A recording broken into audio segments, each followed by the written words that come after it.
Bienvenue à cette exploration fascinante de l'histoire des papes, depuis Saint-Pierre jusqu'à nos jours. Imaginez, si vous le voulez bien, les rues animées de Rome il y a près de 2000 ans, où un petit groupe d'hommes se réunissait autour d'un pêcheur nommé Pierre, choisi par le Christ pour guider son église naissante. De ce début modeste, la papauté allait évoluer pour devenir une force dominante dans le monde occidental, façonnant les empires, les arts et le cours même de l'histoire. C'est un voyage à travers des siècles de pouvoir, de piété, de conflits et de renouveau. Une odyssée humaine extraordinaire qui résonne encore aujourd'hui. Dans cette série, nous allons retracer les pas de ces hommes remarquables, des catacombes romaines au palais du Vatican, explorant leur vie, leur lutte et leur impact durable sur le monde que nous connaissons. Notre histoire commence avec un homme simple, un pêcheur de Galilée nommé Simon, que le Christ lui-même a rebaptisé Pierre, le roc sur lequel il bâtira son église. Dans les années tumultueuses qui ont suivi la crucifixion, Pierre a émergé comme un leader charismatique, prêchant la bonne nouvelle avec une ferveur inébranlable. De Jérusalem à Antioche et finalement à Rome, il a répandu le message chrétien, jetant les bases d'une communauté de croyants qui allait défier un empire. La tradition veut qu'il ait été martyrisé à Rome sous Néron, crucifié la tête en bas, un témoignage poignant de sa foi inébranlable. Après le martyre de Pierre, la jeune église, confrontée à la persécution romaine, avait besoin d'un nouveau guide. C'est l'un qui a repris le flambeau, devenant le deuxième pape, un pasteur humble, guidant son troupeau à travers les heures les plus sombres. L'ombre de Néron planait toujours sur Rome, et les chrétiens étaient souvent la cible de la colère et de la suspicion. Pourtant, malgré les dangers, l'un a continué à consolider la communauté chrétienne, établissant des traditions et jetant les bases de l'organisation ecclésiale qui allait suivre.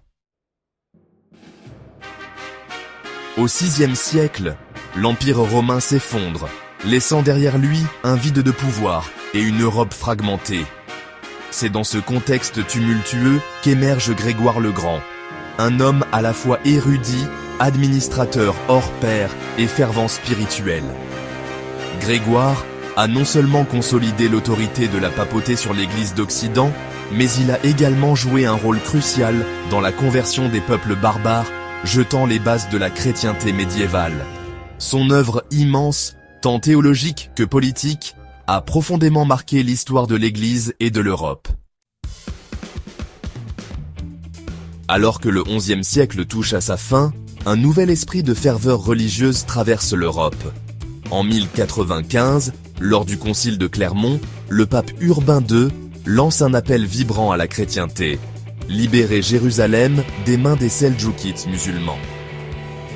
Cet appel, chargé d'une ferveur religieuse et d'un zèle guerrier, marque le début des croisades, une série de guerres saintes qui auront un impact profond sur les relations entre l'Orient et l'Occident pendant des siècles. Le XIIIe siècle marque l'apogée de la papauté médiévale, et aucun pape n'incarne mieux cette puissance que Innocent III. Juriste brillant, diplomate habile et théologien reconnu, Innocent III a gouverné l'Église d'une main de fer, affirmant son autorité sur les rois et les empereurs. Il a convoqué le 4e concile du Latran, réformé le droit canonique, combattu l'hérésie cathare et lancé la 4e croisade. Sous son pontificat, la papauté s'est imposée comme une force politique et spirituelle dominante en Europe. Au début du XIVe siècle, la papauté traverse une période de crise profonde. Sous la pression du roi Philippe IV de France, le pape Clément V quitte Rome pour s'installer à Avignon en 1309. Cet exil, qui durera près de 70 ans, marque le début de la captivité babylonienne, une période de division et de déclin de l'autorité papale. L'Église est déchirée par des conflits internes, et la papauté, affaiblie, doit faire face à la montée en puissance des États-nations. Le XVe siècle est une époque de grands bouleversements intellectuels et artistiques, c'est la Renaissance. Le pape Léon X, mécène éclairé et grand amateur d'art, incarne l'esprit de cette époque. Pourtant, son pontificat est également marqué par une crise religieuse sans précédent, la réforme protestante. L'Allemand Martin Luther, révolté par les abus de l'Église, défie l'autorité papale et déclenche un schisme qui divise durablement la chrétienté occidentale. Au XIXe siècle, l'Église catholique est confrontée à la montée en puissance du libéralisme, du nationalisme et du sécularisme. Pie IX, le pape au plus long pontificat de l'histoire, tente de naviguer dans ces eaux troubles. Il proclame le dogme de l'Immaculée Conception, convoque le premier concile du Vatican et perd les États pontificaux au profit de l'Italie unifiée. Son pontificat, marqué par des prises de position conservatrices, façonne profondément l'Église catholique moderne. Le XXe siècle voit l'émergence de Jean-Paul II, le premier pape non italien depuis 4 siècles et demi. Son charisme, sa foi communicative et son opposition farouche au communisme ont fait de lui l'une des figures les plus populaires de son temps. Jean-Paul II a joué un rôle crucial dans la chute du communisme en Europe de l'Est, a voyagé à travers le monde pour prêcher l'Évangile et a lancé un dialogue interreligieux sans précédent. Son pontificat a profondément marqué l'Église catholique et le monde entier.